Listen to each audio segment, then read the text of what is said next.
Programme special talk में मां आवां जो मेज़बान शकील सुमरो।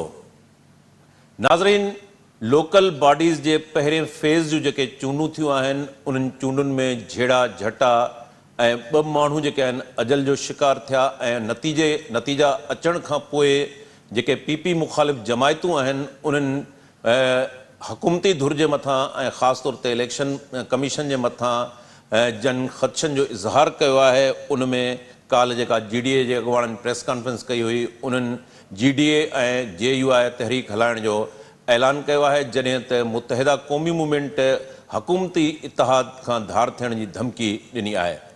हिन चूंडुनि में पहिरियों दफ़ो सिंध जा जेके तरक़ी पसंद क़ौम परस्त सेक्युलर खाॿी धुर जा जेके उम्मीदवार हुआ उहे खणी वॾे अंग में न, पर असां मुख़्तलिफ़ ज़िलनि में ॾिसूं था त उहे काउंसलर या UC जी जेका सीटूं आहिनि उन ते उन्हनि कामयाबी हासिल कई आहे। ख़ासि तौर ते ग़ैबी देरे मां कामरेड ग़ुलाम मुस्तफ़ा चांडियो जेको हारी तहरीक अवामी तहरीक जो अॻुवाण आहे उन उतां कामयाबी हासिल कई आहे। साॻे नमूने वारह मां सरताज चांडियो, ॾहरकी मां STP जो सीनियर वाइस चेयरमैन आहे अब्दुल फताह समेजो। ईअं असां ॾिसूं त नवाब वली मोहम्मद में बि हिकु बिरयानी खपाईंदड़ SUP जे अॻुवाण इमरान लतीफ़ी जेको आहे उते कामयाबी हासिल कई आहे। मजीद किरियो जो जेको रिज़ल्ट आहे उनमें ज़ैन शाह जो चवणु आहे त असां उहा खटी आहे, पर उन्हनि ख़दशनि जो इज़हार कयो आहे त कंहिं वक़्तु बि रिज़ल्ट जेका आहिनि उहे तब्दील करे सघजनि था, छाकाणि त इलेक्शन कमीशन तरफ़ां हतमी सरकारी लिस्ट जेका आहे उहा अञा कुझु ॾींहं उनमें लॻंदा ऐं उनखां बाद में उहा पधरी कई वेंदी। इन्हनि अहम इशूज़ ते ख़ासि तौर ते जेके लोकल गवर्नमेंट्स जा नतीजा आहिनि असां खे अॼु प्रोग्राम में जॉइन कयो आहे डॉक्टर इनायत मक्सी साहब। पाण सीनियर तजिज़िये निगार आहिनि, पॉलिटिकल वर्कर रहिया आहिनि। पीपल्स पार्टी जे सीनियर अॻुवाण सेनेटर डॉक्टर करीम ख्वाजा असांखे टेलीफोन लाइन ते जॉइन कयो आहे। डॉक्टर इनायत मक्सी ऐं डॉक्टर करीम ख्वाजा ॿई जेके आहिनि नफ़्सियाती बीमारियुनि जा माहिर बि आहिनि ऐं गॾोगॾु पॉलिटिकल वर्कर बि आहिनि। शुरू कयूं था डॉक्टर इनायत मक्सी साहब खां। डॉक्टर साहब, हीअ बल्दियाती जेके चूंडूं पहिरें फेज़ में थियूं उन जे नतीजनि ते जेकॾहिं सरसरी नज़र विझिजे त उन जे नतीजनि में असां ॾिसूं था त पहिरियों दफ़ो जेके तरक़ी पसंद क़ौम परस्त वतन दोस्त सेक्युलर सोच रखंदड़ हेठें विचोले तबिके ऐं इवन पुरियत तबिके जा माण्हू जेके आहिनि उहे खणी वॾी अक्सरियत में न, पर किथे उहे मुख़्तलिफ़ ज़िलनि में असांखे हे सीटूं कढंदे 10-15 सीटूं कढंदे कामयाबु नज़र अचनि था। छा चवंदव तव्हां? ॾिसो, तव्हां जेके नाला खणी विया आहियो उन्हनि खे जेकॾहिं कोई सुञाणंदो हुजे त ग़ुलाम मुस्तफ़ा चांडियो गुज़िरियल कुझु बि न त बि 40 सालनि खां इन्ही एरिया जो न सिर्फ़ु समाजी वर्कर आहे, सियासी वर्कर रहियो आहे, पर उन सभ खां वधीक संदसि ज़ाती किरदार जी वॾाई इहा आहे त तव्हांखे हू कराची, हैदराबाद, लाड़काणो इन्हनि इस्पतालुनि में कंहिं न कंहिं मरीज़ सां गॾु नज़र ईंदो, मरीज़ पियो डॉक्टरनि खे ॾेखारींदो, उन्हनि जो इलाज पियो कराईंदो। ऐं ग़ुलाम मुस्तफ़ा को सच इहो आहे त को ॿनी ॿारे या घणे कंहिं माल मिल्कियत वारो माण्हू कोन्हे। ऐं ग़ैबी देरो कहिड़ो इलाइक़ो आहे इहो असां सभई सम्झूं ऐं ॼाणूं था। 12 में हरीफ़ चांडिये जी हैसियत सियासी कारकुन खां वधीक पंहिंजे जेको हुनजो कबीले जी जेका वरी पंहिंजो सबकास्ट आहे, सरताज चांडियो उन्ही जो जेको पाड़ो आहे चांडियनि में, उन्ही जी वोट बैंक उन एरिया में तमामु घणी आहे। इन्ही जेकॾहिं असां सिनारियो खे नज़र में रखूं त इहे इनफराद केस आहिनि। इहे असांजे जिन खे असां तरक़ी पसंद या खाॿी धुर जो या क़ौम परस्त पार्टियूं चऊं था उन्हनि जे इज्तमाही किरदार खे इहे ज़ाहिर कोन था कनि। ऐं इहा हिकिड़ी ॾाढी सुठी ॻाल्हि आहे त इहे सभु धुरियूं हिन दफ़े इलेक्शन में शरीक थियूं ऐं इलेक्शन जीअं थी उअं ई थी। ऐं पोइ हाणे उन ते जेके एतिराज़ आहिनि, भली जंहिंखे जेतिरा बि एतिराज़ हुजनि, कोर्ट्स बि आहिनि, इलेक्शन कमीशन बि आहे ऐं एहतिजाज जा रस्ता बि खुलियल आहिनि, पर पहिरियों दफ़ो इहो थियो आहे त हिननि साहबनि खे इहा सम्झ में आई आहे ॻाल्हि त इलेक्शन में वञिणो पवंदो, माण्हुनि जे मसइलनि ॾांहुं वञिणो पवंदो, रोज़मरह जी ज़िंदगीअ में जेके ॾुख ॾाखड़ा आहिनि, जेके घुर्जूं आहिनि, उन्हनि खे जेकॾहिं असां ॾिसंदासीं, उन्हनि जो को हल कढंदासीं त माण्हू असां ॾे ईंदा, न त न ईंदा। इन हवाले सां त इहा शइ ठीकु आहे। जेके झेड़ा झटा थिया आहिनि, जेके मुख़्तलिफ़ जायुनि ते बैलेट पेपर्स उछलिया विया आहिनि या बैलेट पेपर्स खां वधीक पोलिंग स्टेशन्स ते हिकिड़ो मामिलो जेको तमामु ॾुखिये क़िस्म जो मामिलो आहे, उहो थियो आहे असांजे शिकारपुर में। असांजो जेको स्पीकर साहब आहे दुरानी साहब, उन्ही जे हवाले सां आयो आहे त हू कंहिं पोलिंग स्टेशन में अंदरि वियो आहे, हू एक्टिंग गवर्नर बि आहे ऐं उते जेको कुझु थियो आहे उन ते एतिराज़ पिया था पार्जनि। इहे सभु शयूं थियूं आहिनि ऐं सभिनी जे साम्हूं बि आहिनि। सबक़ु इन मां मुंहिंजे नज़र में इहो आहे हिकिड़े सियासी कारकुन तौरु त ही हिकिड़ो सियासी अमल आहे। असां वटि सियासी अमल मुस्तक़िल थींदो अचे, इलेक्शन मुस्तक़िल थींदी अचे ऐं उहा पाण खे बहितर करे प्रोसेस तौरु, इहा वॾी ॻाल्हि आहे। जिथे जिन घटियो आहे उन्हनि जो मार्जिन तमामु थोरो आहे। हिन इलेक्शन जी वॾी खामी जेका आहे, जेका हिन ते वॾी तनक़ीद आहे, उहा इहा आहे त हिन में आउट टर्न तमामु घटि रहियो आहे। माण्हुनि ते ॿिन्ही धुरियुनि या सभिनी धुरियुनि पूरी तरह वर्क कई आहे, 1.5 महीनो दर दर ते विया आहिनि, पर माण्हू ॿाहिरि न निकिता आहिनि ऐं वोट जेको आहे उहो वधि में वधि 8% ताईं आहे। ऐं 8% सॼी दुनिया में अहिड़ो वोट न ॻणियो वेंदो आहे जंहिंसां इलेक्शन खे को मोतबर करार ॾेई सघिजे। पर जीअं त असां हिकिड़ो अहिड़ो मुआशिरो आहियूं, या मां चवां असां हिकिड़ी अहिड़ी रियासत आहियूं जिथे ख़ैरनि सां इलेक्शन जो मौक़ो ई घटि मिलंदो आहे, पर थियो आहे। ऐं इन्ही में ही जेके असां हिकिड़ा अफ़सोसनाक वाक़िया थिया त 2 माण्हू मारिजी विया आहिनि ऐं कुझु माण्हू ज़ख़्मी थिया आहिनि। सच इहो आहे त इहे पोलराइज़्ड एरियाज़ आहिनि। कंधकोट जे बारे में असां मां जेको बि ॼाणे थो त इहे पोलराइज़्ड एरियाज़ आहिनि। इन्ही में लॉ एंड ऑर्डर जी सिचुएशन गुज़िरियल 2 इयर्स खां ख़राब रही आहे। जिथे बि लॉ एंड ऑर्डर जी सिचुएशन हूंदी, जिथे बि तव्हांजो क्रिमिनल आज़ाद घुमंदो हूंदो ऐं पुलिस वीचारी मायूस ऐं चुप ऐं लिकंदी वतंदी हूंदी, त उते ईअं थींदो। त इहे मामला उअं ई थिया आहिनि। ज़ाती तौर ते मूंखे हिन इलेक्शन मां जेके शयूं खणण लाइ आहिनि उहे इहे ई आहिनि त आम माण्हुनि हिसो वरितो आहे ऐं उन्हनि मां कुझु माण्हू जेके वाकई ज़ाती ज़िंदगी में पंहिंजो किरदारु समाजी ऐं सियासी तौर ते निभाईंदा आया आहिनि डिघे अरसे में, ऐं माण्हू हुननि ते एतबार कनि था त पोइ माण्हुनि हुननि खे वोट ॾिनो आहे। बाक़ी पार्टी तौरु पीपल्स पार्टी ऑर्गेनाइज़ पार्टी आहे। पीपल्स पार्टी हिन वक़्तु ज़ाहिर आहे त सिंध सूबे जी हुकूमत हलाईंदड़ पार्टी आहे, त उन्ही जो हूअं बि इन में पासो ॻोरो रहणो हुयो, छो त MP MNA जिथां जो हूंदो उते ई लोकल बॉडीज़ वारी इलेक्शन उन्ही पासे ई टिल्ट कंदी। इहो पाकिस्तान जी तारीख़ रही आहे। हाणे इन्हीअ में उन्ही पार्टी खटियो आहे। मूंखे इन खटण में का अहिड़ी मौजज़ाती सूरताल नथी नज़र अचे, छो त इहो खटणो ई हुयो पीपल्स पार्टी खे।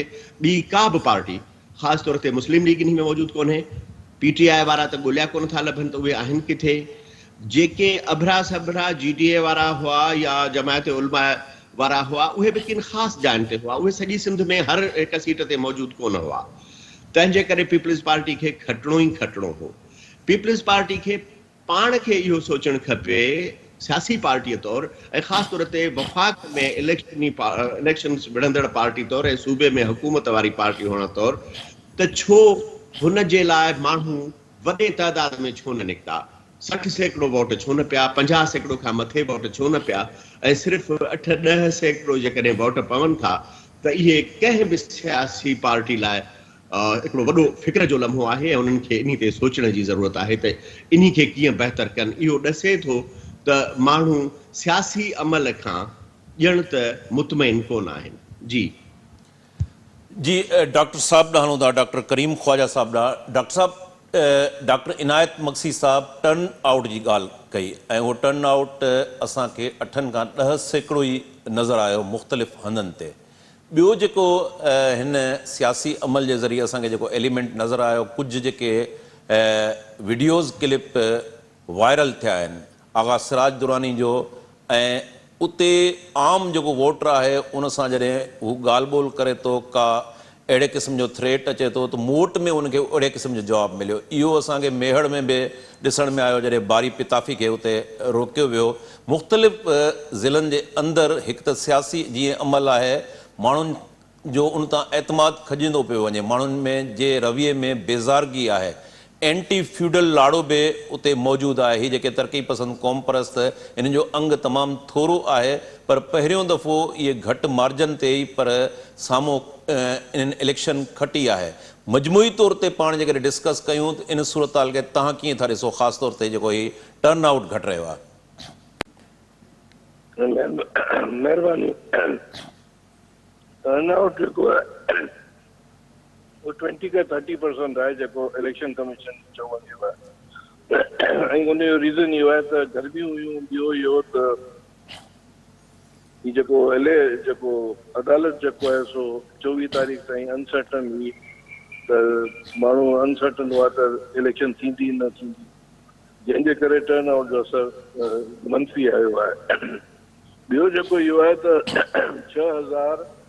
6222 कैंडिडेट्स हुआ, जंहिंमें 800 खनि कैंडिडेट्स या 600 750 अनअपोज आया, ऐं जेके क़ौम परस्त या तरक़ी पसंद जिन जी तव्हां ॻाल्हियूं था कयो, इहे टोटल जेको आहे सो 35 40 50 खां वधीक कोन्हनि, भले 100 बि हुजनि 200 बि हुजनि, त बि को कोन थो फ़र्क़ु पए।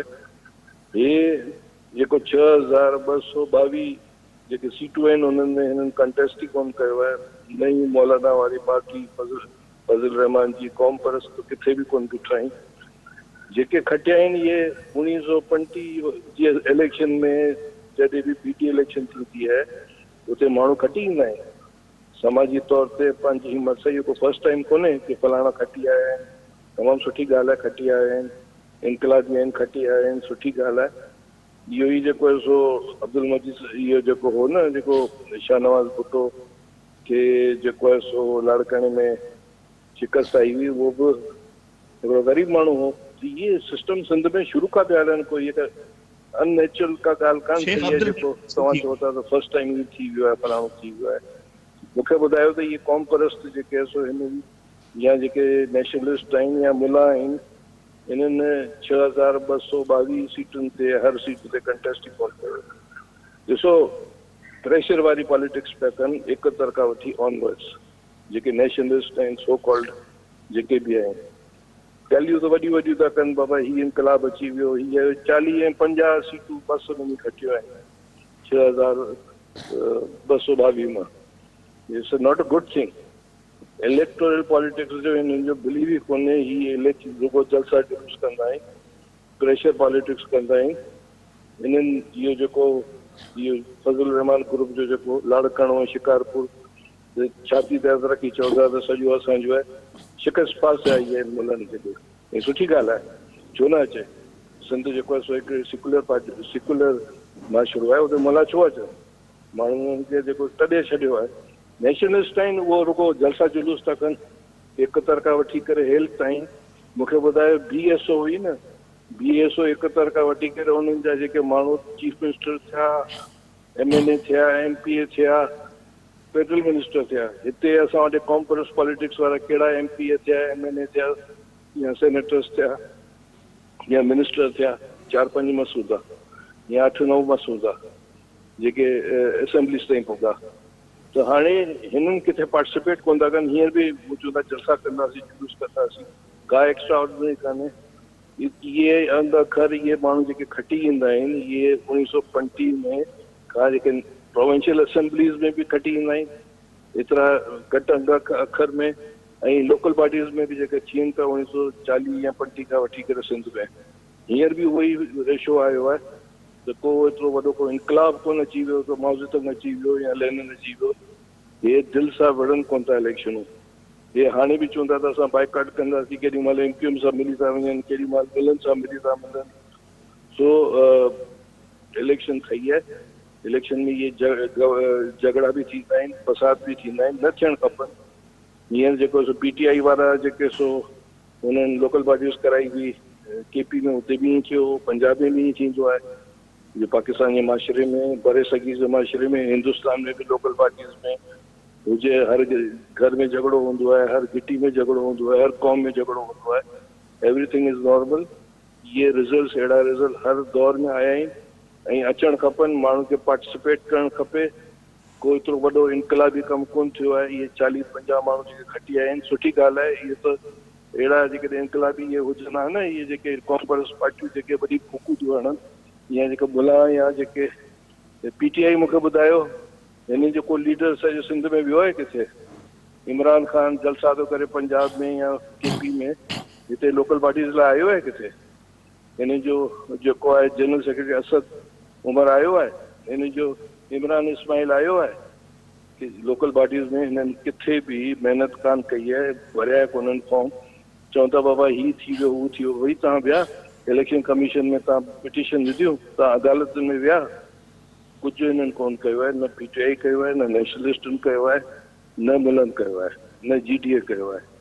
बाक़ी डॉक्टर इनायत, आम जेको इम्प्रेशन हुयो, आम जेको डिस्कोर्स बि हुयो, इहो चयो वेंदो हुयो त क़ौम परस्त या कामरेड जेको आहिनि उहो उन्हनि जी हिकिड़ी काउंसलर जी सीट बि नथा खटी सघनि। हा, इहो थींदो हुयो त जेके जदोजहद जा नंढा नंढा वाक़िया थींदा, उन्हनि ते उन्हनि जी स्ट्रगल थींदी हुई, पर पार्लिमानी फोरम ते उन्हनि जो अचणु उहो हिकिड़ो सदाई उन्हनि खे इहो मयार ऐं तानो मिलंदो हो त तव्हां काउंसलर जी सीट नथा कटे सघो। हींअर खणी थोरो ई अंग ॾहनि 15 जो, पर तव्हां सम्झो था त इहो इनिशियल जेको उन्हनि खे अहिड़े क़िस्म जी कामयाबी मिली आहे, सक्सेस थिया आहिनि, इहो अंग तव्हां सम्झो था त मल्टीपल थी सघे थो ऐं उहो अपोज़िशन में जेको अहिड़े क़िस्म जो रोल अदा कनि, या ही जेको होम डिस्ट्रिक्ट नवाबशाह जेको आहे आसिफ ज़रदारी जो ॻणिबो आहे, उतां हिकिड़े SUP जे उहो बिरयानी खपाईंदड़ जेको उम्मीदवार उते कामयाबु थियो आहे, या ख़ैरपुर जे अंदरि गुलशन शेख गाॾो हलाईंदड़ उनजी धीअ परवीन शेख जेका आहे उहा उतां कामयाबु थी आहे, या अहिड़े क़िस्म जा जीअं तव्हां ग़ैबी दरे जी ॻाल्हि कई कामरेड ग़ुलाम मुस्तफ़ा जी, त इन क़िस्म जो इहो अंग मल्टीपल थी सघे थो, या ईअं जीअं स्ट्रगल में उभार ईंदो आहे, वक़्ती तौर ते ईंदो आहे ऐं पोइ वरी मंज़र सां उहे हटी वेंदा आहिनि। हिन खे तव्हां कीअं मल्टीपल अंग कीअं थी सघे थो हिन जो? ॾिसो, इनफरादी तौर ते इन्हनि जो खटी अचणु भली ख़ुशाइंद हुजे, इहो उत्साहींदड़ भली हुजे, पर इहो का बि हिकिड़ी नज़रियाती शिफ्ट नाहे, या इहा का अहिड़ी शइ नाहे जो असां इन्ही ते सम्झूं त पोइ इन्ही सां तंज़ीमुनि खे का वॾी अहिड़ी जेका आहे उहो उछल ईंदी, या हू छाल ॾींदा ऐं पाण खे इलेक्शन्स में खणी ईंदा। असुल मसइलो हिते नेशनलिस्ट या तरक़ी पसंद या जेके अहिड़े क़िस्म जूं ॿियूं पार्टियूं आहिनि जेके घणे भाङे, मिसाल तौर PDA आहे त उहो हिकिड़ो अहिड़ो मिक्सचर आहे जंहिंमें या त गादी नशीन पीर आहिनि, या त जदी पुश्ती वॾेरा आहिनि, ऐं उन्ही में को सियासी कारकुन तमामु थोरो को किथे हुजे त हुजे। बाक़ी क़ौम परस्तनि ऐं तरक़ी पसंदनि जी जेकॾहिं ॻाल्हि कयूं त हिकिड़ो त वॾो मसइलो हुननि सां इहो रहियो आहे त हू माज़ी में कॾहिं बि इलेक्शन जी सियासत ॾांहुं विया ई कोन हुआ। हाणे बि छा सियासी इन्हनि सभिनी पाण में गॾिजी वेही सलाह कई हुई त ऐं पोइ इन्हनि माण्हुनि खे बीहारियो हुआऊं, या इहे माण्हू पाण पंहिंजी ज़ाती हैसियत में बीठा हुआ, इहो बहस आहे। मुंहिंजो ख़्यालु आहे त इहे जेके बि धुरियूं आहिनि उहे ख़ुलूस दिल सां प्रोग्राम ठाहे अवाम वटि वञनि ऐं अवाम उन्हनि खे वोट ॾे। इन्हीअ में अञा टाइम लॻंदो, या त इहे कंदा ई कोन, या जे कंदा बि त हुननि खे पोइ पंहिंजा पुराणा रवैया जेके आहिनि उहे छॾणा पवंदा।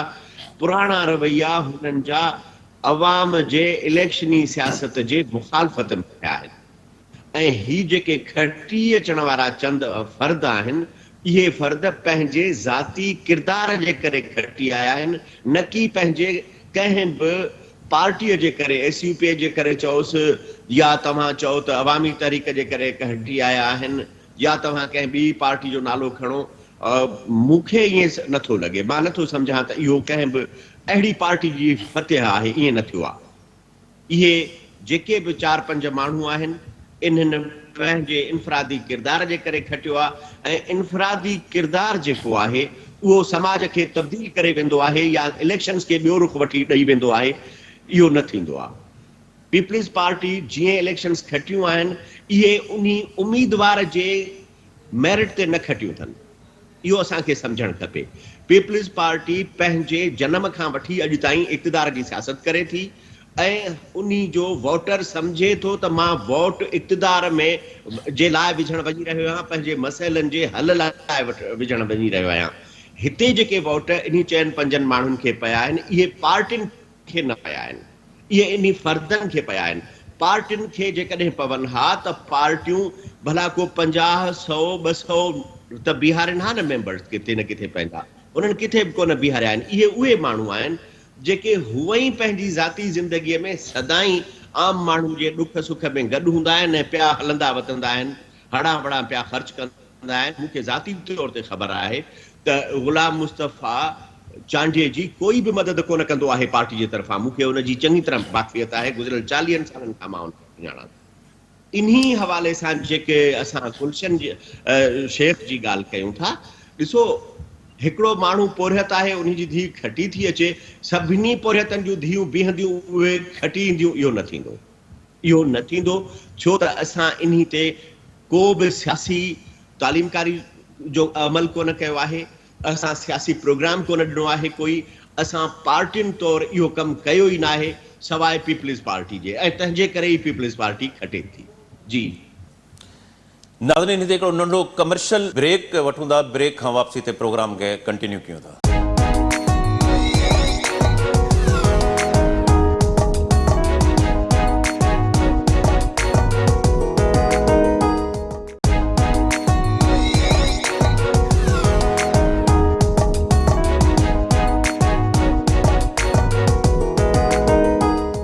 वेलकम बैक नाज़रीन।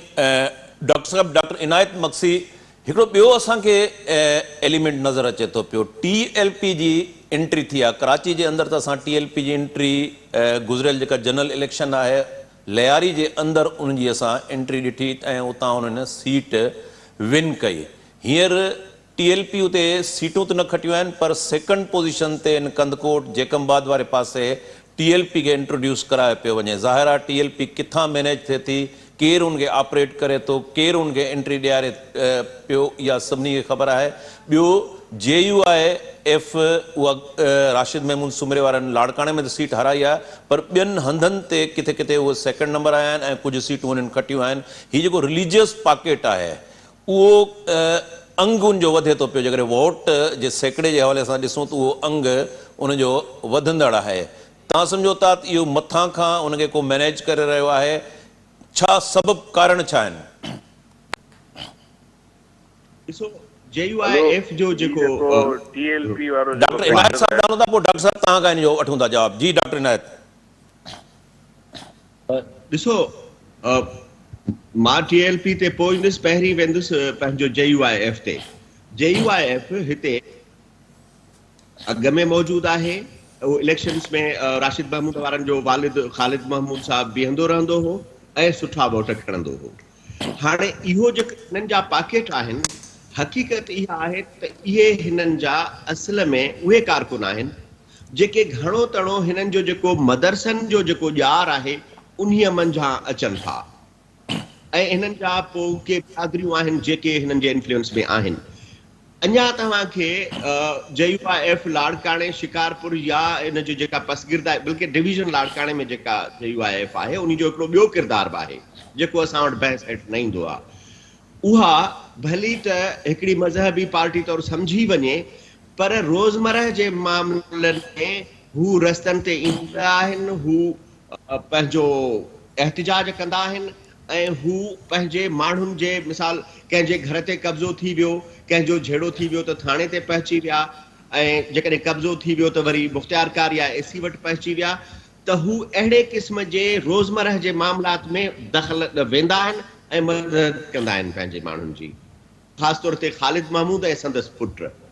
हाणे इहो पासो जेको आहे उहो अहिड़ो आहे जंहिंखे माण्हू वोट ॾींदा, पर छा JUIF हिते मैसिव वोट वठी सघंदी आम माण्हुनि जो, त इन्ही जो जवाब इनकार में आहे। इहो नथो थिए, इहो न थी सघियो आहे। ऐं ॾिसण में आयो त हाणे वारी जेका हीअ इलेक्शन थी, उन्ही में जेको हुननि जो लाड़काणे में सम्झो पए वियो वोट बैंक आहे, उहो बि हुननि लूज़ कयो आहे। सबब कहिड़ा बि ॿिया थी सघनि था, पर असल में इहो सवाल मौजूदु आहे त सिंध में मज़हबी मुनाफ़रत या मज़हबी इंतहा पसंदी या मज़हबी लाड़नि खे खणी करे इलेक्शन्स खटी माण्हू असेंबलिन में वेंदो, या इलेक्शन्स खटी ऐं माण्हू पंहिंजो जेके ही बल्दियाती या असां चऊं था ज़िलई हुकूमतूं ठाहींदो, त इहा शइ मूंखे नज़र नथी अचे।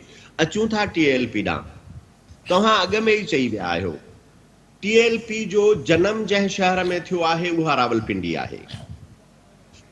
हुन जो जेको पहिरियों चङो मुड़ुस कयो अथनि उहो हिकिड़ी मस्जिद जो पेश इमाम हो, ऐं हुन जो सियासी पस मंज़र को हुयो ई कोन। जॾहिं अव्हां हिकिड़े अहिड़े रुख में वठी वेंदा हिन क़िस्म जी इलेक्शन खे, जेका घिटीअ जे नाली, घिटी जे रस्ते ऐं पंहिंजो पाड़े जे सफ़ाई सुथराई ऐं बेसिक जेके उहे इंफ्रास्ट्रक्चर आहे उन्ही जी इलेक्शन आहे हीअ, त उते वॾो सवाल इहो पैदा थींदो त इहे माण्हू छा इहो कमु कंदा आहिनि। TLP जो जेको बि पस मंज़र आहे त जवाब में न ईंदी। हुननि जो समाजी किरदारु हिन मुल्क में ऐं ख़ासि तौर ते सिंध में त आहे ई कोन।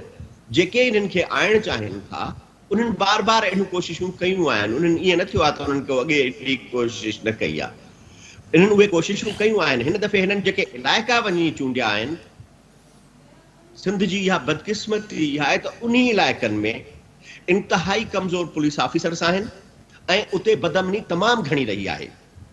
इन्ही बदअमनी में इहो थो थिए त घोड़ धुरियूं ॿाहिरि निकिरनि कोन थियूं, छो त उन्हनि खे ख़ौफ़ आहे त असांजा जहिड़ा थींदा। तव्हां ॾिसी सघो था त गुज़िरियल 3 सालनि में इन्ही ॿिनि अढाई जेको आहे ज़िलनि जे विच ते छा छा थियो आहे। मां इन खे इन्ही अखियुनि सां ॾिसां थो। ऐं हा, TLP मुंहिंजे हवाले सां सिंध में कंहिं बि तरह सां हिकिड़ी हक़ीक़ी या लेजिटिमेट पॉलिटिकल पार्टी नाहे।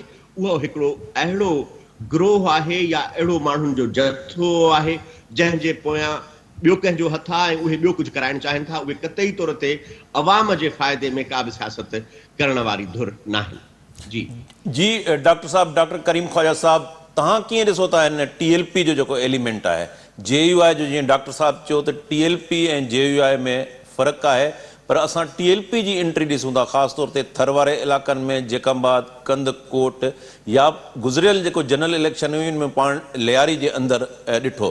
हिकिड़ो इम्प्रेशन इहो आहे त सेकंड पोज़ीशन ते TLP जेका वोट खणे थी पई, TLP इन लाइ उनखे आंदो वञे थो पियो, हिकिड़े अल्टरनेट तौर ते उहो थींदो मुमकिन कोन्हे, पर हिकिड़े टूल तौरु उनखे इस्तेमालु कयो वञे थो त जीअं पीपल्स पार्टी जेकॾहिं उहो किथे ट्रैक तां हटी वञे त उन ते कंट्रोल करे सघिजे। सुमरा साहब, सभ खां पहिरीं त इहो त इहो अनफॉर्चुनेट आहे सिंध जे लाइ। सिंध में 2-3 वाक़ियात अहिड़ा थिया जेके मसलन ख़िलाफ़त तहरीक जेका हिंदुस्तान में हली, जेको सिंध में बि कंहिं ताईं हलाइण जी कोशिशि की वई, पुराणी ॻाल्हि आहे।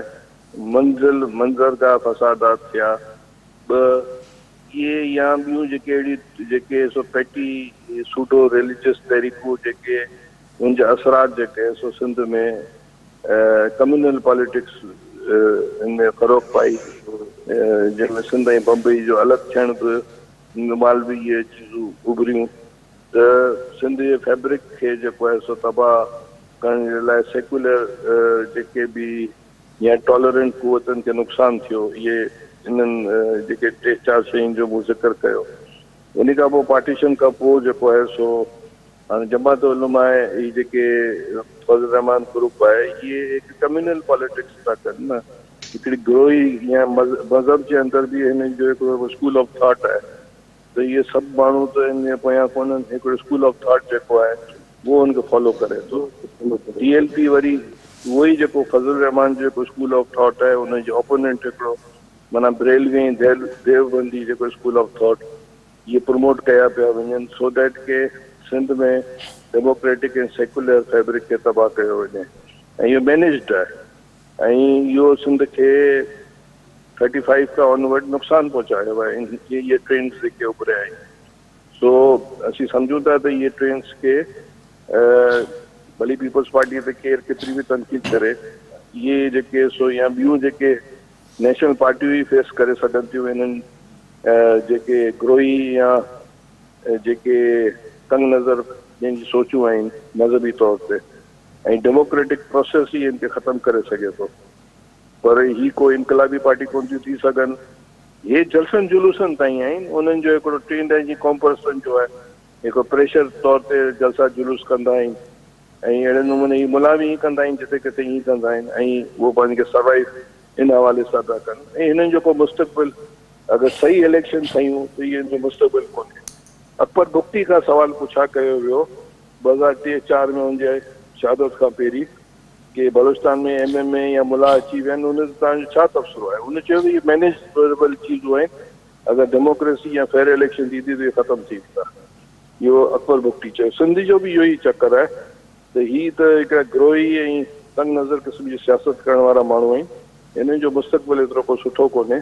हे हिकिड़े स्कूल ऑफ थॉट जेके आहिनि उनखे रिप्रेज़ेंट था कनि ऐं मैनेज करणु माशरे खे तोड़ण जे लाइ तक़सीम करण जे लाइ उन्हनि खे आंदो वियो आहे ऐं हिननि जो एतिरो मुस्तक़बिल सिंध में आउं सम्झां थो सुठो कोन्हे। जी डॉक्टर इनायत साहब, असां ॿियो हिकिड़ो पासो ॾिसूं था पिया। PTI त हिन इलेक्शन मां जेको फेज़ 1 आहे उन मां बिल्कुलु वाइप आउट थी वई आहे। उनजी परफॉर्मेंस अहिड़े क़िस्म जी रही आहे, सवाइ उमरकोट जे 2-4 वार्ड जे, उहो बि लाल माली जे करे उते माली कम्यूनिटी जो वोट आहे। बाक़ी की फेज़ में 14 ज़िलनि में तव्हांखे आउट नज़र अचे थी। ॿियो मुतहिदा क़ौमी मूवमेंट उनजो सखर सिटी, नवाबशाह सिटी, मीरपुर ख़ास सिटी, अर्बन जेका एरिया आहिनि उते बहरहाल पॉकेट्स उनजा रहिया आहिनि। पर इन्हनि टिनी डिस्ट्रिक्ट्स में बि उन्हनि जेको आहे उते उन्हनि खे बुरी शिकस्त मिली आहे। उनजा कारण कहिड़ा आहिनि? MQM जो ख़ासि तौर ते जेको हाणे ही सेकंड फेज़ ईंदो उन में मुतहिदा क़ौमी मूवमेंट ख़ासि तौर ते उन्हनि रिएक्ट बि कयो आहे त असां इतिहाद खां कोलेशन गवर्नमेंट खां अलॻि थी वेंदासूं। इन जा सबब कहिड़ा आहिनि? असल में MQM जेका आहे उहा पंहिंजे ॼम खां वठी जंहिं क़िस्म जी हिकिड़ी रही आहे ऑर्गेनाइज़ेशन, उहा ऑर्गेनाइज़ेशन हाणे हुनजी उअं ई कमु करे कोन पई। छो त हुन जा जेके जोड़ींदड़ हुआ या मास्टर माइंड्स हुआ उहे उन मां उअं ई हथ कढी विया ऐं उन ते अताब नाज़िल थियो। MQM वारी जेका ज़हनियत आहे नवाबशाह जे माण्हू जी, सखर जे माण्हू जी, या हैदराबाद जे माण्हू जी, या इवन कराची जे माण्हू जी, इहा सभिनी जी ज़हनियत हुई, इहो हुयो कोन। असां मां जेको बि इन्हनि शहरनि में रहे थो उनखे चङी तरह ख़बर आहे त घणो तणो वोट दबड़ धौंस ऐं हथियार जे ज़ोर ते मिलंदो हो। ऐं मूंखे यादि अचे थो असांजो मरहूम अलहदाद बोहियो साहब उन्ही नती हिकिड़ो वॾो तहक़ीक़ी मक़ालो लिखियो, ॾाढो सुठो, जेको पोइ शायदि कंहिं अख़बार में छपियो हो। उहो खणी पढ़ण जहिड़ो आहे त कीअं इहा ऑर्गेनाइज़ेशन जुड़ी, कीअं इन ऑर्गेनाइज़ेशन खे घिटी घिटीअ में खणी विया ऐं कीअं माण्हुनि खे हुननि कैदी बणाए छॾियो। त उहा जॾहिं ऑर्गेनाइज़ेशन पंहिंजी सपोर्ट विञाईंदी, बैकअप विञाईंदी, जीअं TLP खे हिन वक़्तु बैकअप आहे, सपोर्ट आहे, तीअं MQM खे बि घणे अरसे ताईं अहिड़े क़िस्म जी सपोर्ट हुई। हाणे उहा हासिल नाहे त MQM विखरी ऐं विघरी वई आहे ऐं उहा नाहे त पोइ माण्हू ज़ाहिर आहे नवाबशाह जो माण्हू उनखे रहणो नवाबशाह में ई आहे, उथणो वेहणो, शादी मुरादी ऐं तदफ़ीन बि पंहिंजी उते ई करणी आहे, त पोइ हू पंहिंजनि उन्हनि इर्द गिर्द वारे ॿियनि माण्हुनि सां गॾिजी पंहिंजा जेके मफ़ाद ऐं मामलात आहिनि उहे ॾिसंदो न, त पोइ उते उहो इंटीग्रेट थींदो। इहा शइ जंहिंखे असां MQM चऊं था उहा 80 वारे ॾहाके में जोड़ी इन लाइ वई हुई त सिंध जे सियासी जेका शऊर आहे, जंहिंजो सभ खां वॾो मुज़ाहिरो 1983 वारी MRD वारी मूवमेंट में थियो, उन्हीअ खे टोड़े सघिजे। हाणे अॻिते हली पोइ उहा ठाहियल शइ हुननि जे मालिकनि जे पंहिंजे ॻिची में पइजी वई त वरी हुननि उनखे तली करे छॾी। हाणे जेको बचियो आहे उहो को माण्हू उन ॾांहुं ईअं मुतवजा थींदा ऐं उन खे वोट ॾींदा, मां ईअं कोन थो सम्झां। मुंहिंजो ख़्यालु आहे त उहा पंहिंजे मंतकी अंजाम खे पुॼी चुकी आहे। तंहिंजे करे अॻिते इलेक्शन्स में उहा को पीपल्स पार्टी लाइ को चैलेंज साबित थी कोन सघंदी। जी जी डॉक्टर साहब, तव्हां कीअं ॾिसो था MQM जे हवाले सां? कोलिशन गवर्नमेंट जो हिसो बि आहे ऐं हींअर उन्हनि इतिहाद खां धार थियण जी धमकी बि ॾिनी आहे ऐं मथां सेकंड फेज़ में हैदराबाद ऐं कराची में बि इलेक्शन थियणा आहिनि। PTI जो मामिलो त असांखे बिल्कुलु सम्झ में अचे थो। MQM खे तव्हां ईअं सम्झो था जीअं डॉक्टर इनायत मक्सी साहब डिस्क्राइब कयो आहे? MQM फिलहाल तो इत्यादि है, इन करे आउं को कमेंट्स कोन ॾींदुसि, फिलहाल हार्ड कमेंट्स कोन ॾींदुसि। फिलहाल तव्हां ॾिसो त अॻिते शयूं कहिड़े पासे वञनि पियूं ऐं चीज़ूं मैनेज थी वेंदियूं। ज़रदारी साहब सियासी उदा रखंदड़ माण्हू आहे, चीज़ुनि खे मैनेज करे वेंदा। बाक़ी जेको आहे सो इहो चवण त सॼा शहर असां हुनजे हवाले कयूं, इहो त कोन थींदो। इलेक्टोरल प्रोसेस आहे, उनमें जेको खटे जेको हाराए। ईअं त कोन थींदो त इलेक्शन में असां बीहूं न, क्या कुवत ई कोन थियनि ऐं इहे खटी वञनि। इलेक्शन त थींदी, को हाणे जेको खटे हुनमें। ऐं हालात इलाही तब्दील थी चुका आहिनि हर जॻह, शहरनि जा ख़ासि तौर ते। हैदराबाद जा डेमोग्राफिकल चेंजिस थी चुका आहिनि वॾे पैमाने ते, जेका 2018 में शयूं नज़र आयूं इलेक्शन में, ख़ासि तौर ते हैदराबाद, मीरपुर ख़ासि ऐं वॾनि शहरनि में तव्हां ॾिठो। कराची में बि मुख़्तलिफ़ जॻहनि ते शयूं तव्हांखे विज़िबल थींदे नज़र अचनि पियूं। सो लेट्स सी छा थो थिए अॻिते। फिलहाल क़बल वक़्तु आहे कुझु चवण। हिते असांजो प्रोग्राम जे वक़्तु पुॼाणी खे पहुतो। डॉक्टर करीम ख्वाजा साहब, डॉक्टर इनायत मक्सी साहब, तव्हां ॿिन्ही जी महिरबानी। नाज़रीन, ईंदड़ प्रोग्राम में वरी कंहिं ॿिए उनवान सां हाज़िर थींदासूं। तेसिताईं ॾींदा इजाज़त। अल्लाह वाहिद।